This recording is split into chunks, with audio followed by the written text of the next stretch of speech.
It's time to begin your journey down.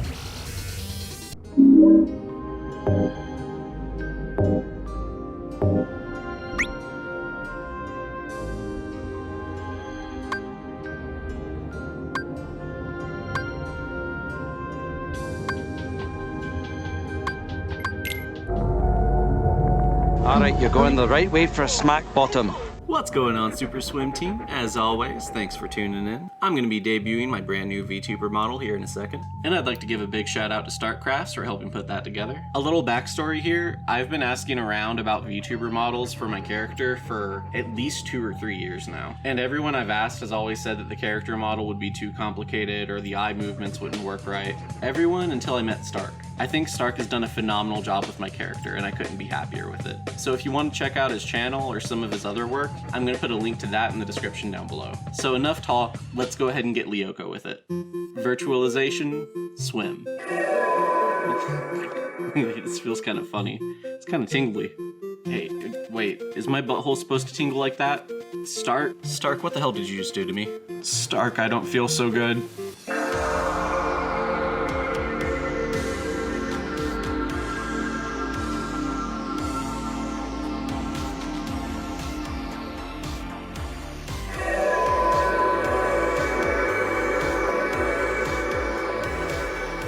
So I guess this is the part of the stream where I tell you a little bit about myself.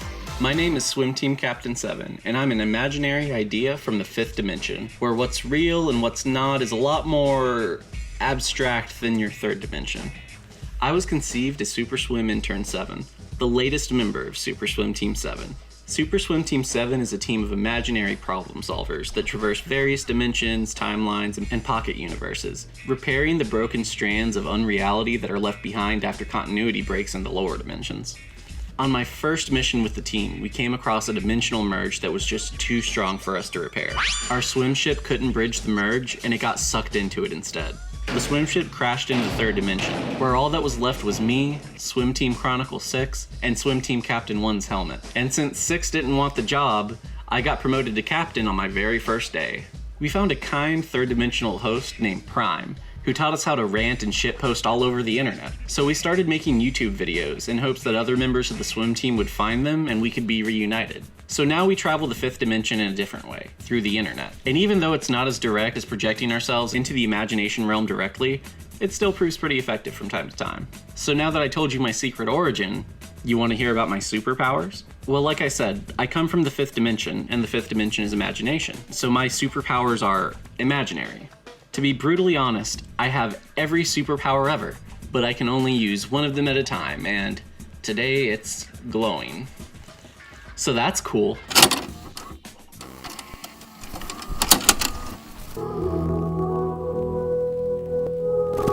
You've delivered urgent documents.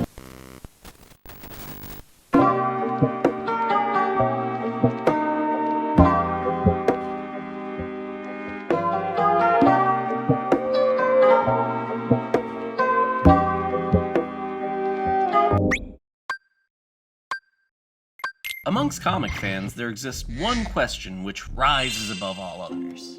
Boxers or briefs? No, not those. These. The shorts add a lot, don't they? This is an age-old debate that takes many forms. Be it the way people argue over whether or not Wonder Woman should wear pants, the New 52 erasing the super undies from continuity, only for the Roaring Rebirth era to bring them back to mass acclaim. There's a lot of history and context to this weird little angle of superhero costume design. So let's try to break down the arguments around this age-old debate and see if we can get to the bottom of the superhero underwear iceberg.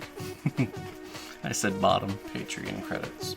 So starting off, there's this constant need to always modernize and update superheroes. With some of these characters hailing from as far back as the 1940s, that kind of makes sense. And back in the early 2000s, the way they did that was by giving everyone leather suits and realistic armor. So as the years went on, executives thought the move to make Superman hip and cool and modern was to ditch the underwear on the outside. But at that point, the underwear on the outside had become so much of a cultural in-joke that there was an entire children's book series that was written about them.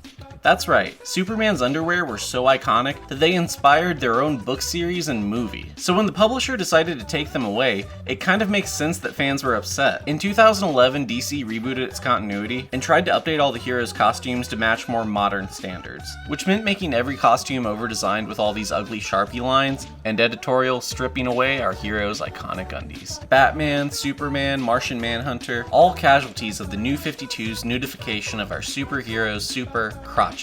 Did I really write that? But not to worry, because it wouldn't be long before they brought back Superman's underwear in 2016. And after that, fans were happy. Just kidding. Comic fans are never happy with anything until it's in retrospect. I bet someone out there has already been typing out an angry comment within the first 3 minutes of the video. But regardless, Superman getting the underwear back proved that for better or for worse, that the red briefs on the outside were here to stay from here on out. Moving on to the next point in the iceberg, here's some cultural context to why all the superheroes wore these. Back in the old days, circus strongmen, boxers, and wrestlers would all wear these belted briefs that were similar to what Superman was drawn wearing in his first appearance. And for comparison, in the modern day, wrestler panties are still an iconic part of the wardrobe. You're going nowhere. I got you for 3 minutes. 3 minutes of lead time.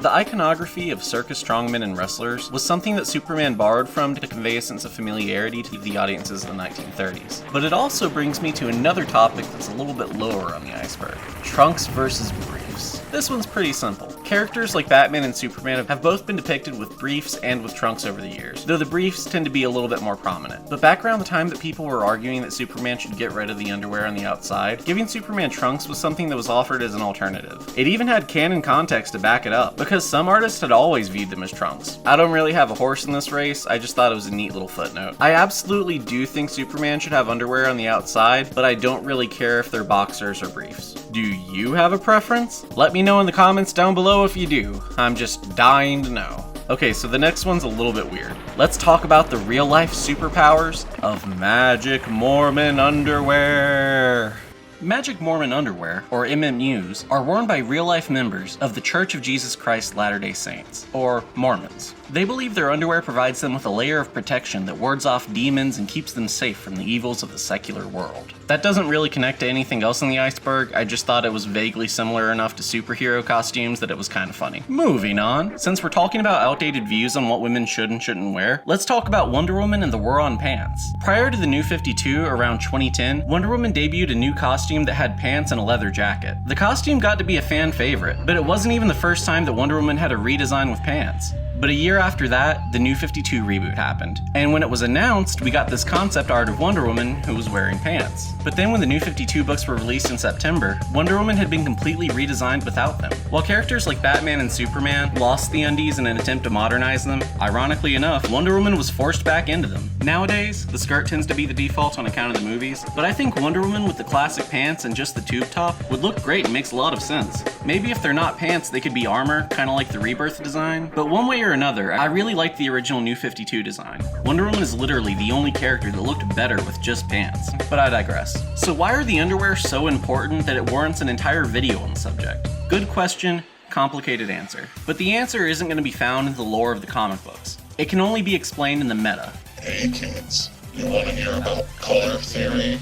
Ever notice how there are a ton of heroes and villains with a green and purple color scheme? How about red and blue? Well, that's not a coincidence. That's color theory. And in the world of graphic design, when they're making these costumes, they draw the underwear on the outside to break up the uniformity of the costume and make the character stick out more on the page. That's what gives them main character energy. And when you're using contrasting colors, typically the ones that are across from each other on the color wheel will make the others around it look brighter and more noticeable when placed next to each other. I'm sure you learned about complementary colors, monochromatic colors, analogous colors, whenever you took art in middle school. But the idea is that you use opposites to attract. Without the red underwear, Superman just kind of fades into the background of this old school comic panel. But then you add the red, and suddenly he's got main character energy. That's the real reason that superheroes wear underwear on the outside. But there's one more that I gotta talk about. It's an open secret that artists have known for years. And the truth is that all superheroes are drawn naked.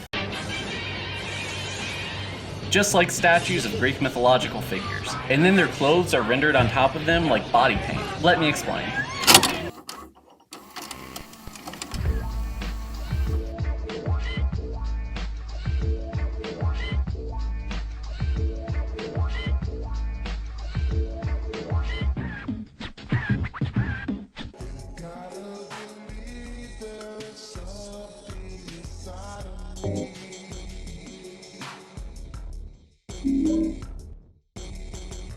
From multi-billion-dollar blockbuster films to video games, animation, and more, Batman is undoubtedly the most popular and profitable superhero of all time. While stories about Batman's creators arguing over credit for creating the character might be well known, what's talked about less are all the various pulp heroes and noir characters that they stole from. I mean, what's talked about less are all the pulp heroes that Batman was inspired by. The Shadow, Lone Ranger, Zorro, Green Hornet, Sherlock Holmes, all heroes that inhabit the archetypical traits of a Batman, but predate him. They're characters who informed what the idea of Batman was and would become. What are you doing here? I might ask you the same question. Pursuing the enemies of law and order wherever they happen to be. You know my aide, Cato? Robin, the boy wonder. Well, I don't want to hold you up from your crime fighting. Thank you, and good luck to you, Mr. Hornet. Nice to have met you. Gosh, Batman, what are they dressed like that for? So with Batman existing as an amalgamation of the most popular tropes and archetypes of the era that he was created in, is it really that much of a surprise to see Batman's DNA embedded so heavily in modern superheroes? Bruce's DNA was easy enough to obtain. He left it all over town. Not remotely what I meant. All sorts of odds and ends and quirks across superhero stuff. From Arrow to the Spider-Mobile, Batman just has this weird kind of influence that tends to creep into every superhero imaginable. So much so that you could make an entire list of characters that purely exist as Batman derivatives. Dramatic personas who could not exist without the cultural touchstone that is Batman to play off. Today, we'll be talking about all the old school characters that Batman ripped off and all the new ones who rip off him. Roll intro. There's a common debate amongst comic fans. Who came first? The Bat-Dog or the Super-Dog? This looked like a character who stepped out of the pages briefly to check the comics for accuracy.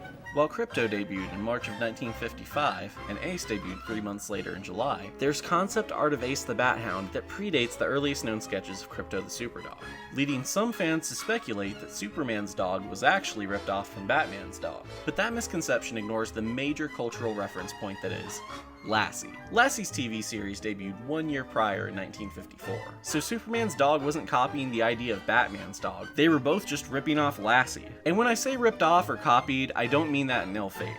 I'm not accusing anyone of stealing. What I'm saying is that Batman is more than Batman. Batman is a metaconceptual amalgamation of all the most popular ideas and traits and tropes from the 20th century. And it's really interesting to think about the character on that level. Not as Bruce Wayne the character, but as Batman the idea that exists in the cultural zeitgeist. Not Batman the imaginary person, but Batman the cultural idea and his influence. The pop art meta Batman. So Batman's created by combining all these popular things into Batman. Batman is the combination of those themes. And then as time goes on, whenever something gets popular, that gets added to the world of Batman as well. Dracula was one of the most popular characters of the 1930s. Well, then Batman should fight a vampire within the first 5 issues of his first appearance. Sherlock Holmes has a sidekick? I guess that means Batman needs a sidekick too. Lassie is the most popular new TV show? Time for Batman to get a dog. James Bond has a spy car? Sounds like Batman needs a spy car. Kung Fu movies are popular? Time for Batman to go fight ninjas. Comics are getting grim, gritty, and leaf-filled to the extreme. WrestleMania is sweeping the nation. Guess it's time for the Luchador Ultimate Fighter to break Batman's back. That way we can introduce a new, edgier Batman who comes from a cult, and he's possessed by a dark angel from hell that kills people. Is this my house? Entry, please. He is my neighbor, Nur Sultan Tuliakbay. He is paining my assholes. I get a window from a glass, he must get a window from a glass. I get a step, he must get a step. I get a clock radio, he cannot afford. Great success. Or are the ideas manifesting themselves through these people? And does that mean that those ideas are sentient and have some sort of life of their own? Do these ideas have a sense of self-awareness expressed through the creators?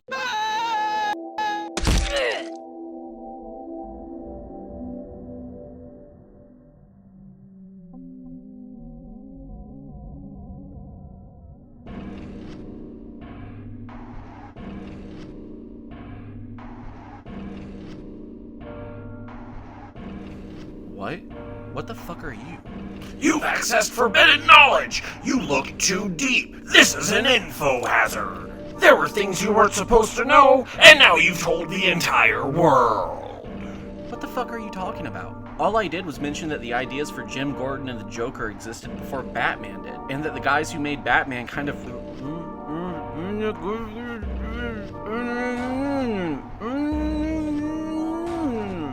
You can't let people know that! You've spoken a forbidden truth, so we took your voice away. Do you want to break all of hyper time all over again and start the hyper crisis? We can't handle another meta crisis right now. The audience is too fatigued with multiverse shit because of the MCU. Damn it! Besides, you used an AI voice of someone without their permission, so that means you don't get one anymore.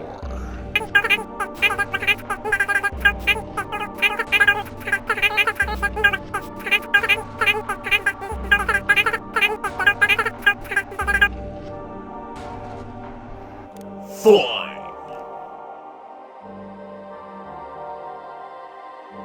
Alex Shazam!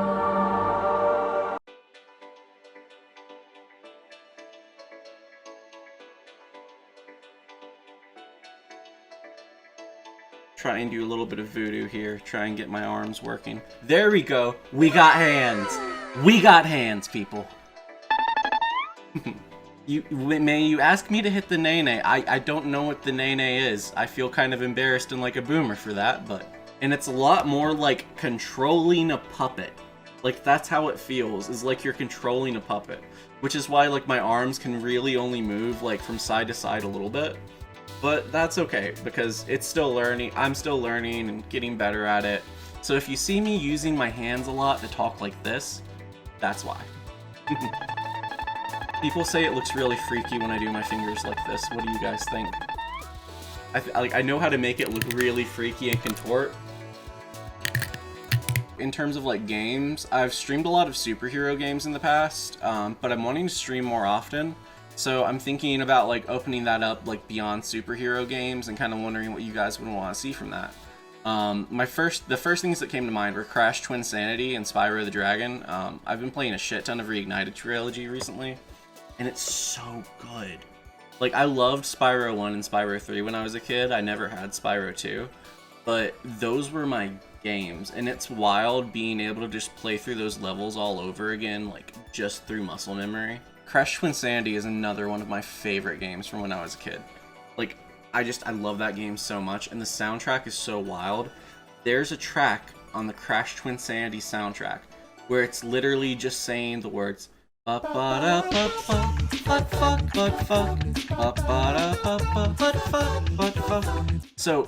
the backstory behind that is that Crash Twinsanity, it's a cappella. The whole soundtrack is a cappella. So what that means is there are no instruments, right? So it's all just people using their voices for the entire soundtrack, which really gives the game this kind of like Roger Rabbit, Bugs Bunny, like Looney Tunes style cartoon vibe that just worked so well with Crash Twinsanity. You should try finishing a whole game on stream. Okay, I'll have you know, I've like finished Spider-Man 2000 like 6 times on stream. Completely, 100%ed. Well, not 100%ed, but like I beat the game. I beat the game a couple of times. You gotta give me credit for that one. So the thing about Spider-Man Lotus was never gonna be good, even regardless of the controversies. One, because the dude was just a privileged, entitled fucking cunt. But the main reason, fan films are never good. Like, at best, they're like proof of concepts, right? Like, there are certain ones that are neat, like they're good for fan films, right? But like, they're not good movies. Like, the only good ones are like High Tops Films, Jason Todd. There's the Venom one, the Punisher one, and Power Rangers one that are made by the same guy, who's actually the same guy who went on to make the Castlevania anime on Netflix. If you look up Bootleg Universe, that's like the branding that all of his fan films were under. Those are pretty good. And then there's a Batman vs. Predator one that's kind of okay too, from like the early 2000s. But like largely, most of them are shit. Like, they're always gonna be bad. Anytime you compare like an unprofessional product to a professional product, 9 times out of 10, the unprofessional thing is gonna be worse. Like, Spider-Man Lotus was never gonna be good, ever. I wanted to talk about some of my favorite stuff here. My favorite movies: Shape of Water, Clerks, Her, you know, Marvel and DC movies. My favorite Marvel movies gotta be The Winter Soldier. I just think it's the best one. At least out of like the MCU movies, anyway. But I also love horror stuff. Like, I mentioned The Shining, Blair Witch, Frankenstein, Friday the 13th. The Scream movies are also some of my favorites, but I only really like 1 and 4. I haven't seen 5 or 6 yet, but I heard they were really good, so I'll definitely be checking those out soon. I've only ever seen like one of the Evil Deads. I think it was the 2013 one, but I really liked it, which is funny because people say that's like the shitty one. Well, I don't know. I'll probably get around to watching the Evil Dead series at some point, but there's like 5 movies and a show and 2 reboots, and they're all somehow connected. Yeah, but I'll get around to that one day. Like, real shit, all the artists that I have ever worked with on my channel, like, I feel blessed and fortunate. I mean, Wigs, Startcrafts, Lucidius, Lila, Engenoff, so many people have helped me, like, make my channel look better, and my channel truly would not be what it is without the help of those people. And I'm, like, so grateful for, like, the community that's, like, helped support the channel for so long, and all the friends I've made along the way. Yeah, I'm not gonna lie, I cannot get enough of like playing this like mod skin. Like, I could not be happier with it. I was really hoping I could find someone who would be able to like mod my VTuber model into the game, and Andrew did a great job. He actually made it's like a fan remaster called Spider-Man 2 Project RE for Dolphin. So if you use Dolphin Emulator for the GameCube version of Spider-Man 2, it's like an HD remaster of Spider-Man 2.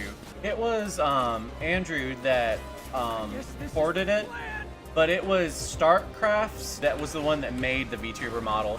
If you look up Startcrafts YT, I think you should be able to find it. But he's got a really neat YouTube channel. Dude is like super fucking talented. Like, I could not be happier with how he like managed to render my character. He did such a good job. So lots of stuff coming on the channel.